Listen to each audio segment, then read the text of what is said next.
कोई मुद्दा नहीं मिल रहा है, अनाप शनाप बोल रहे हैं, किसी को समझ नहीं आ रहा है कि ये वही प्रधानमंत्री हुआ है, ये वही प्रधानमंत्री है जो पहले बोलते थे। जी कुछ करे, अगर वही चीज राहुल गांधी करे तो गलत है। हिंदू मुसलमान, Bharat Pakistan, biryani, veg non veg, mangalsutra.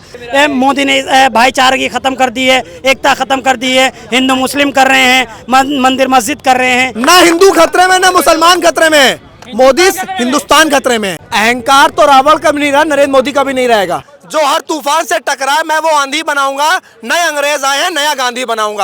देखिए यहाँ पे हमको लोग मिल गए हैं। क्या नाम है आपका? मेरा नाम आर्यन मिश्रा है। आर्यन जी, क्या ये जो बयानबाजियों का सिलसिला चुनाव के बीच में चल रहा है, नरेंद्र मोदी जी इतना सफाई क्यों देते हुए नजर आ रहे हैं? कोई मुद्दा नहीं मिल रहा है, अनाप शनाप बोल रहे हैं, किसी को समझ नहीं आ रहा है कि ये वही प्रधानमंत्री हुआ है, ये वही प्रधानमंत्री है जो पहले बोलते थे। आज की बोलने की स्थिति देखिए, कॉन्फिडेंस लेवल देखिए, चेहरा मुरझा गया है, जान गए हैं कि अब जानने का समय आ गया है। झूठ का पर्दाफाश होने जा रहा है नरेंद्र मोदी का। लेकिन ये जो कहे हैं कि अडानी अंबानी इस समय जो है राहुल गांधी से मिल गए हैं, तो इसमें सच्चाई नहीं दिख रही है आपको? कहाँ बोल रहे हैं राहुल गांधी अब अडानी अंबानी? अच्छे मित्र तो मोदी जी अडानी अंबानी के ही हैं। दोस्त का नहीं हुआ, दोस्त की गारंटी नहीं ले पाए, मोदी की गारंटी छाए हैं, बता रहे हैं। ये झूठे लोग हैं, जुमलेबाज प्रधानमंत्री है। मतलब दोस्त में 10 साल हो गए, वही दोस्त को फायदा पहुंचाया, वही दोस्त को पूरा देश बेचा। जब सच्चाई सामने आ गई तो कह रहे हैं कि राहुल जी ने उनसे पैसा ले लिया, माल ले लिया। तो हमें लगता है मोदी जी को पुराना एक्सपीरियंस है, बहुत पैसा लिया है। चंदा दो धंधा दो, ये मोदी की नीति है। एक तो चंदा दो तो धंधा लो, ये मोदी की सच्चाई है। वो समझ गए हैं कि अब मेरा समय निकट आ गया है, 4 जून को जाने का समय आ गया है। ये बौखलाहट जो बयानों में 400 पार का नारा दे रहे हैं, आप कह रहे हो वो चले जाएंगे। 400 पार का नारा देखिए अब नहीं दे रहे हैं, पहले देते थे। जब चरण होने लगे ना, एक पहले चरण मुसलमान पे आ गए, 2 चरण मंगलसूत्र पे आ गए, 3 चरण मन से रोने लगे, 4थे चरण देखिए भीख मांगेंगे, भाइयों बहनों मुझे वोट दे दो, मैं देश की सेवा करने आया हूँ। 22 साल का युवा अग्निवीर बनेगा और 73 साल का बुढ़ा अपने लिए फिर से समय मांग रहा है। ये देश के लिए शर्मसार है, निंदनीय है, दुर्भाग्यपूर्ण है। कि नरेंद्र मोदी जी को सोचना चाहिए, समझना चाहिए कि वो क्या बोल रहे हैं। जो वादे उन्होंने 2014-2019 में करे थे, क्या वो पूरे हुए? मोदी का सच सामने आ गया। अब देखिए, मुसलमान, हिंदू मुसलमान, Bharat Pakistan, biryani, veg non veg, mangalsutra. अपना मंगलसूत्र बचा नहीं पाए, दूसरों को मंगलसूत्र बचाने निकले हैं। बहुत बड़ा हिंदुत्ववादी नेता है, बताते हिंदू खतरे में है। देश का प्रधानमंत्री हिंदू, देश का राष्ट्रपति हिंदू, उपराष्ट्रपति हिंदू, तमाम प्रदेशों के मुख्यमंत्री हिंदू, विधायक सांसद हिंदू, फिर भी हिंदू खतरे में है। खतरे में नहीं है ना हिंदू खतरे में, ना मुसलमान खतरे में, मोदी हिंदुस्तान खतरे में। और आपके विपक्ष वाले, आपके गठबंधन वाले सब परिवारवाद वाले हैं, सब वंशवाद वाले हैं। आखिर में प्रियंका गांधी को क्यों नहीं लड़ाया गया? क्योंकि वंशवाद की परिभाषा बड़ी हो जाती, इसलिए नहीं लड़ाया। सुन लीजिए, आपने कहा मोदी का परिवार, सुनिए क्या क्या बता रहेंगे। मोदी के परिवार में चिन्मयानंद आते हैं, मेहुल चौकसी आएंगे, नीरव मोदी आएंगे, विजय माल्या आएंगे, जो देश का पैसा लेके भागे, ये मोदी का परिवार है। जो देश के बलात्कारी है, ये मोदी का परिवार है। कहां पड़े चक्कर में? कुलदीप सिंह सेंगर, चिन्मयानंद कौन है मुझे बताएं? कौन है? अजय मिश्रा टेनी कौन है? किसानों पर गाड़ी चला दी, उसको टिकट देते हैं, ये मोदी का परिवार है। अगर प्रियंका जी चुनाव लड़ जाती तो यही मीडिया दिखाता, पूरे परिवार को टिकट दे दिया कांग्रेस ने। इसीलिए नहीं दिया ना, इसीलिए नहीं दिया ना। सुन, बता रहा हूँ, प्रियंका जी पूरे देश में भ्रमण पे हैं, रायबरेली और अमेठी चुनाव लड़ा रही है अपने भाई को, केशव शर्मा जी को, और स्मृति ईरानी के लिए किशोरी लाल शर्मा जी बहुत है। मोदी जी भी तो लड़ रहे थे 2 जगह से, वो नहीं लड़े क्या? मैं वही कह रहा हूँ, तो मोदी ने छोड़ दिया, गुजरात छोड़ दिया, वायनाड छोड़ेंगे, वायनाड छोड़ेंगे राहुल टॉमी। ये तो आप वही वाली बात कर रहे हैं, मोदी जी कुछ करे, अगर वही चीज राहुल गांधी करे तो गलत है। ये तो वही वाली बात, गलत की बात ही नहीं है। यहाँ पे रायबरेली में अगर लड़ रहे हैं, वायनाड से भी लड़ रहे हैं, वायनाड छोड़ देंगे? जब ये कानून में, हिंदुस्तान की जमहूरियत में ये कानून है कि 2 जगह से लड़ सकता है, मतलब आपको तो पता है कि राहुल जी चुनाव जीत रहे हैं? ये कॉन्फिडेंस देख के मुझे अच्छा लगा। अहंकार तो रावण का भी नहीं रहा, नरेंद्र मोदी का भी नहीं रहेगा। पहली बात, इतना सत्ता का घमंड मत करें। 10 साल यूपी की गवर्नमेंट थी, लेकिन कभी घमंड नहीं किया। 10 साल में इतना घमंड जैसे लग रहा है 70 साल राज कर रहे हैं। तो वही तो हार भी तो नहीं रहे हैं। अगर इतना आक्रोश है लोगों में तो क्यों नहीं 10 साल तक? 4 जून 2024 को आप नतीजे सामने होंगे, आप देख लीजिएगा। वो एक आदमी जो अब राम लल्ला के जो है वो दर्शन करने के लिए जा रहा है, वो उनके वो कार्टून वायरल हुआ था ना, सबने बड़ा अच्छा लगाया था। हाँ हम उनको लाएंगे जो राम को लेके आए। आप ये सोचिए कितनी बड़ी बेहुरमती है कि राम जी का खत छोटा कर दिया, अब मोदी जी का खत बड़ा कर दिया और इसके ऊपर कुछ बोला ही नहीं है। लेकिन एक बात बताइए, अडानी अंबानी से तो राहुल गांधी मिल लिए ना आप, तो वो भी तो वही हो गए जैसे नरेंद्र मोदी। आप कहाँ से नरेंद्र मोदी साफ साफ कह रहे हैं। नरेंद्र मोदी कहने से क्या होगा? 15 लाख कहा तो दिया है फिर क्या? राहुल गांधी के कहने से क्या होगा कि अडानी को सारा काम मिल गया? मिल ही रहा है, ऑन पेपर मिल रहा है, वो तो प्रूफ है।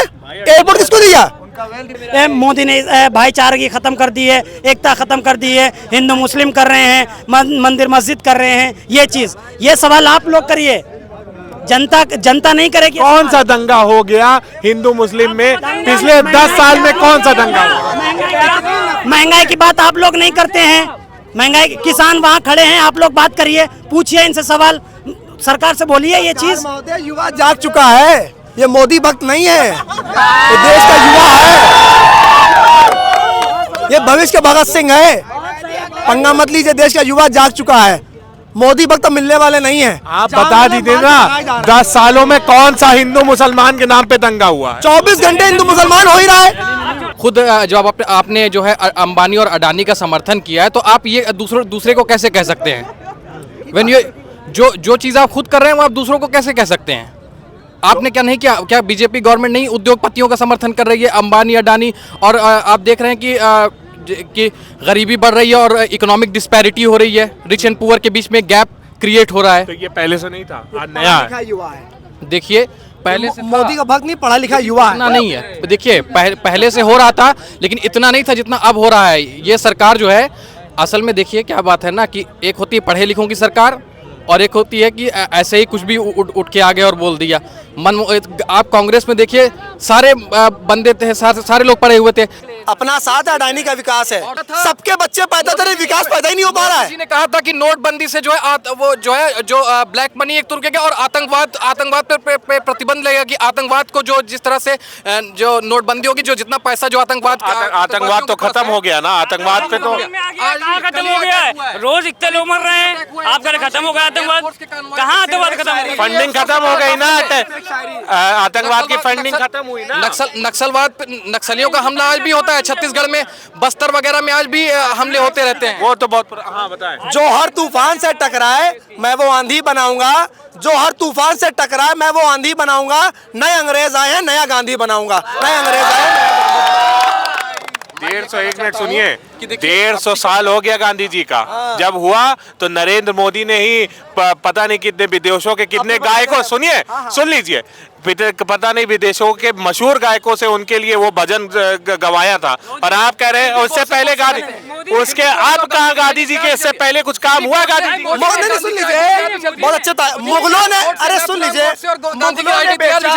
आज भी गोडसे के नाम पे राजनीति की जाती है। मुगलों ने बेचा तो ताजमहल बना दिया, मुगलों ने बेचा तो ताजमहल बना दिया, अंग्रेजों ने बेचा तो रेलवे बिछा दिया, मोदी ने बेचा तो शौचालय बना दिया, और पूरी भाजपा ने लूटा तो भिखारी बना दिया।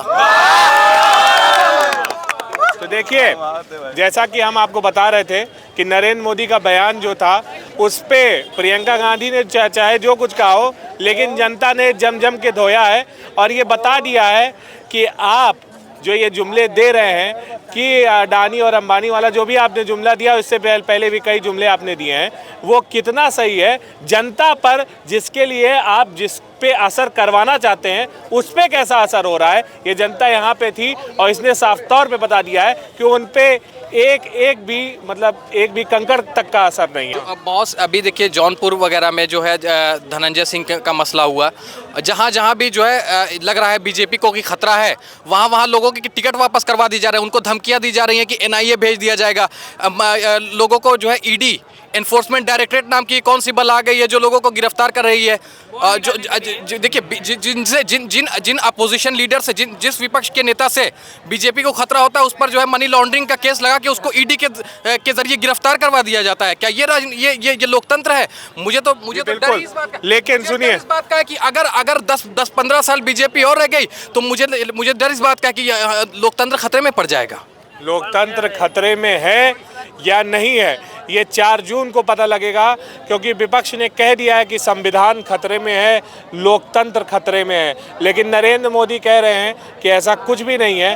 वो कितना असरदार है वो जनता ने अभी आपको साफ तौर पे बताया, और जो उन्होंने कहा है उस पर भी तमाम जनता ने अपनी सारी प्रतिक्रियाएं दे दी हैं, जितना भी उनके मन के अंदर था सब कुछ बोल दिया है।